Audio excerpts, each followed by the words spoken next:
আল্লাহু আকবার।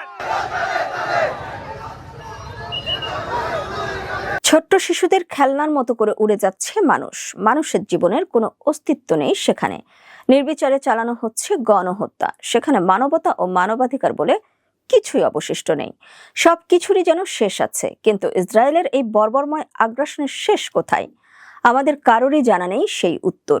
অবরুদ্ধ গাজায় ইসরায়েলি বাহিনীর আগ্রাসনের প্রতিবাদে এবং ফিলিস্তিনিদের প্রতি সংহতি জানিয়ে তাই আজ পুরো বাংলাদেশ জুড়ে বিক্ষোভ মিছিল ও ক্লাস পরীক্ষা বর্জন কর্মসূচি পালিত হয়েছে। রাজধানী ঢাকা সহ বাইরের জেলাগুলোতেও নেওয়া হয়েছে নানা ধরনের প্রতিবাদ কর্মসূচি। গাজায় ইসরায়েলের চলমান গণহত্যা ও দখলদারিত্বের প্রতিবাদ এবং দ্য ওয়ার্ল্ড স্টপস ফর গাজার প্রতি সমর্থনে উত্তাল হয়ে উঠেছে ঢাকা বিশ্ববিদ্যালয় ক্যাম্পাস। বিভিন্ন সংগঠনের ব্যানারে বিক্ষোভ থেকে ফিলিস্তিনের মুক্তি ও ইসরায়েলের ধ্বংস কামনা করা হয়। একই সঙ্গে ফিলিস্তিনের পাশে